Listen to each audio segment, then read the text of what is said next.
Hey guys, it's Scott Groves. Couldn't help myself. It's been a while since I went on a bit of a rant. And let me start by saying that I feel bad when anybody loses their job. Anytime somebody's quit who works for me, anytime we've had to let somebody go, anytime I've been in a place that downsizes, I feel very emotional about that. I feel very bad for them because that's just a shitty situation for anybody to lose their job.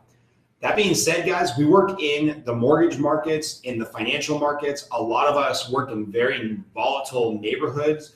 We do purchase, business, and refinance, which ebbs and flows with the economy and interest rates, and people are going to get laid off. I'm seeing a bunch of text messages, emails, Housing Wire reports, and everybody's losing their goddamn mind about companies laying people off. Most recently, the company that I used to work for, Movement Mortgage, laying a bunch of people off. But that's not a bad thing. Like, companies and businesses have to make good financial decisions because, as we know, or as I know, who gave the first 8 years of my working life to Washington Mutual and watched my WAMU stock and my pension, or my 401k that looked like a pension because it was in WAMU stock, go to zero. Bad things happen to good companies that don't make money. Bad things happen to good companies that don't make money. My business partner, Justin, and I are constantly reminding people of that, especially the loan officers that we work with as far as profitability, margins, things that we can and cannot pay for. And it's just the nature of the business. So do I feel really bad for some people that I know personally that lost their job today? Absolutely. But what we've got to be thinking about, or more importantly, what all salespeople need to be thinking about, it's a little bit easier for them because they can justify their value directly from the sales that they make.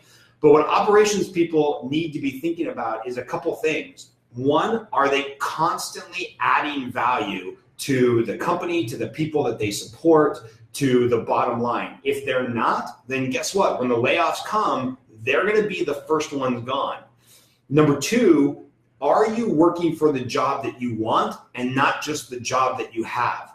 I learned this a long time ago from a mentor of mine, and specifically as he was talking to operations people, he's like, look, if you just stick around and do a good-ish job as a loan officer assistant, as a processor, as a dock drawer, you will eventually have a good-ish paycheck or have a good-ish layoff severance package when the time comes. Because when they do cut that bottom 10 or 20%, what's going to end up happening is they're going to take the people that were below average to average, and they're going to keep the people that show promise of moving up in their career. So if you're a support person or you're a salesperson or you want to grow in this industry, I highly recommend you learn, you educate yourself, you work, you become knowledgeable, and you add value for the job that you want, not the job that you have.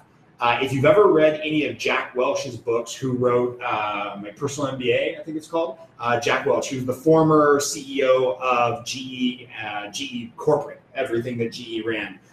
He used to rank order people, 20%, 70%, 10%.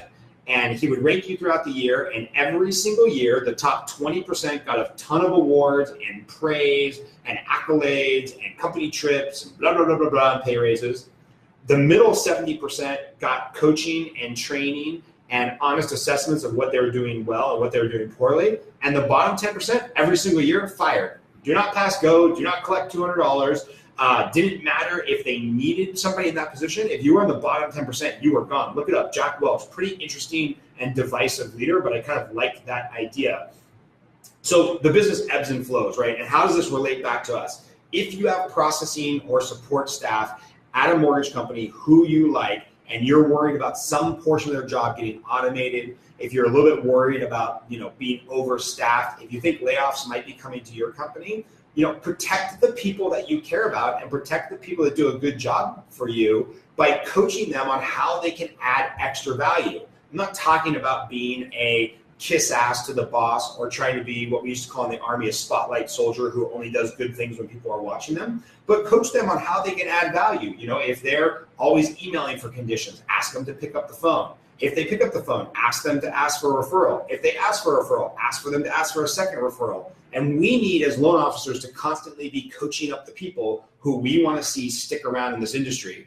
I was very happy to text a former team member of ours and say, hey, heard about the layoffs today. How's it going? Is everything okay with you? And she responded back and said, Scott, you told me a long time ago, no matter what happens, keep adding value in this industry and you'll always have a job. And she's totally safe. So I was happy to hear that. Anyway, that's my take on the layoffs today.